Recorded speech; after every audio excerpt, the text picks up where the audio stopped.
The U.S. Korea trade deal. This is silly.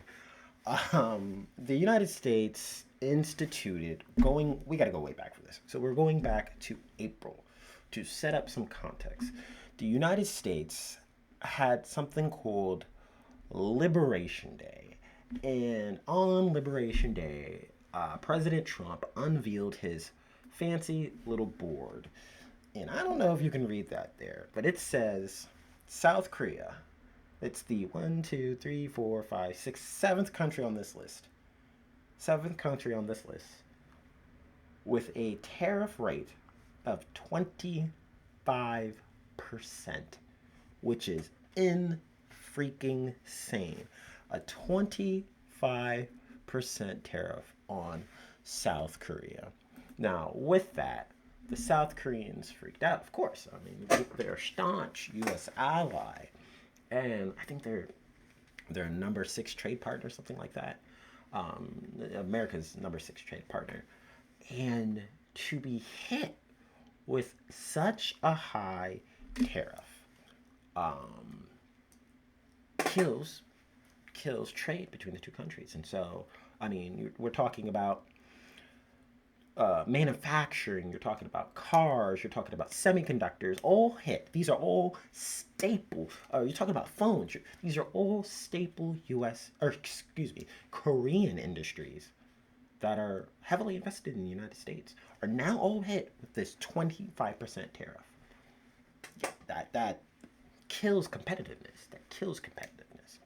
So what do the Koreans do? They launch into negotiations. They launch to try to get a deal. And this deal, the negotiations, all of this started under the not Yoon administration. Yoon wasn't president anymore. He'd been removed from office. But under the former Yoon administration, with no real president, negotiations were started. Okay, cool. We get a new president in July. They come in to strike a deal. So I'm going to read you. This is from the Center for Strategic and International Studies. I'm going to read you some of the particulars of the deal that was struck as of July. And these are just the top. There's some other things in here. These are just the big notes. Trump announced a new $350 billion investment by South Korea in U.S. owned industries and sectors designated by the president, as well as a $100 billion purchase of U.S. liquefied natural gas. Now, we're not sure whether this is just going to be like a one-time purchase of liquefied natural gas, or if this is a continuing deal. It's not really clear. We're not sure. Sure, fine, whatever. Okay, so that's the framework of the deal, right?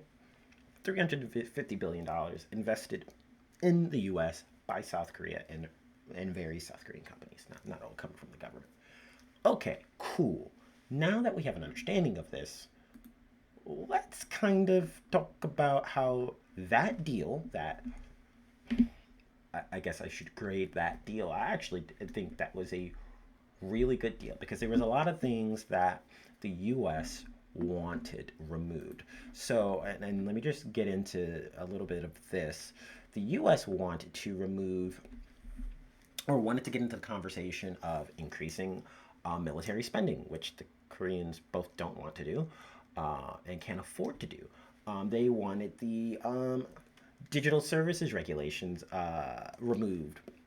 So essentially, for those who don't live here, essentially when you come to South Korea, or excuse me, rewinding a little bit, but the digital service regulations, like including exporting location-based data. So to fully bring that into scope, to fully make you understand what that means is when you are flying in here, let's say from the US, from New York to Seoul, don't use Google Maps. You can't use Google Maps. It doesn't really work because they don't have that location data. What the US wanted was that location data. It is a national security concern for the South Koreans. They don't give that out to foreign international companies. They wanted that. Supply chain restrictions for China. The U.S. wanted that. The U.S., or excuse me, the South Koreans were able to effectively tell the U.S. no on most of its big red line hot button issues, including beef. There's just so many things where the Koreans were able to negotiate their position. So ultimately, a good deal from that perspective. At least that the framework of that deal was good. However, the deal kind of fell apart. And before we talk about the deal falling apart, we need to talk about the meeting between Lee Jae-myung and Donald Trump. And I think that that meeting was really interesting because we we have got to speak on it. It is such a glaring scene to see. A lot of people thought, and understandably so, a lot of people thought that going there to bend the knee was the move to make. And I even me to an extent. To appease Trump, to work with Trump, to get things done, there is a level of, okay, we're going to appeal to him, we're going to level with him, we're going to bend the knee and appease him. That works, that gets you what you want. However, I think they overplayed that. I think the Koreans were, I'm trying to think of another word. They glazed him too hard. They laid it on a bit thick. I think the way President Trump saw it was, and again, no one can get into the head of Trump. I'm not trying to pretend that I know Trump or anything on that level, but the amount of fawning that President E was doing was kind of disgusting. It was too much. And I think the Trump administration looked at that, and President Trump himself looked at that, and was like, oh, I can take advantage of these guys. I can get what I want because they're going to roll over. And my evidence of that is what he's asking for. President E, this is from a Times. So they did. President E went on Time magazine, and he did an interview there. And let's take a look at this. Um, Quote: President E responds to Trump's unreasonable demands with "I'm about to be impeached" statement. And so, what do they mean by that? Well, it says it in here. Um, and I love how I didn't highlight it. It says, let's see. It says, in an interview with Time Magazine published on the 18th, President E partially disclosed the tense behind-the-scene negotiations surrounding the South Korea-U.S. summit last month. It was widely known that the South Korean government and U.S. government, which pressured South Korea to sign the agreement, were locked into a dogfight right up until the summit. So, why is E so upset? Why is he going, I'm not going to sign this deal? Why does he think I would be impeached if I signed this deal? Well, it says this. Negotiations were very strict, and President East saying, if I had agreed to what you have been I can't speak today. If I had agreed to that, I would have been impeached. Asked the U.S. negotiating team to present a reasonable alternative. The reason why E is saying he would have been impeached, E is saying that this is a ridiculous deal, is because President Trump, in a tweet, and I should have screenshotted it, President Trump in a tweet, or in a truth, I don't really know how that phrase works. In a tweet, truthed out that the South Koreans are going to give us 90% of the profits. 90% of the profits of the $350 billion invested in U.S. industries. Why would any country ever in the history of the world agree to such a terrible deal? That makes no sense. They do not benefit from that. But President Trump, and again, this is my opinion, this is my theory. President Trump saw the fawning from President Yi not as respect to him, not as bending the knee to him, but as weakness, and said, I can get over on this guy. I can take advantage of this guy. And that, I mean, you have to be insane to ask for 90% of the profits for companies you are not building up. I mean, it's completely and utterly insane. But that is the sticking point of this agreement as of right now. That, and the U.S. also wants to be able to control over the investment locations, as well as they want them to actually match the investment that the Japanese are doing, which is around, let's just show you. It is around, I believe, $600 billion. Their investment that the Japanese, and hang on, I don't have it up right quick. I can pull it up real quick. But here we go. The investment that the Japanese are making, and you can actually look at this. You can see the European Union, a $600 billion investment, and then a $750 billion investment in energy products. And then by the Japanese, a $550 billion investment, $8 billion in farm products, and 100 Boeing planes. Now, let's just talk about this as a whole.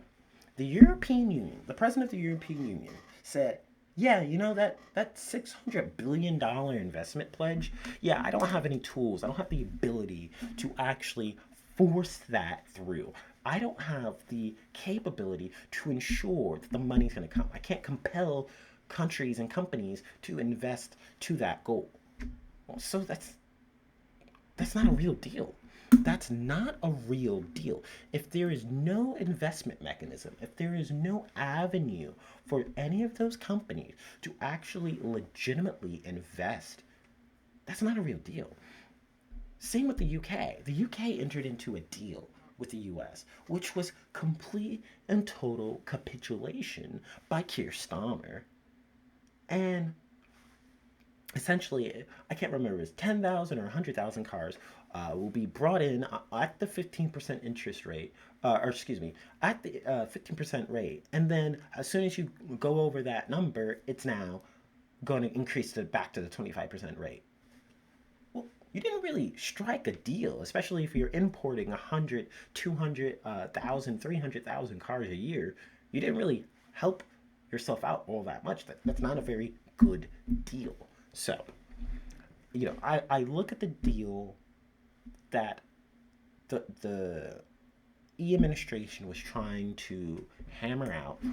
I think it was a good deal initially, but then when you look at the particulars at what Trump has done, and you know, you watch all of these, you know, the pundits on these cable shows, and they speak about the U.S. and that administration in the most fondest of terms, as if they are the most serious, you know, intellectuals on these matters, when the left hand doesn't know what the right hand's doing.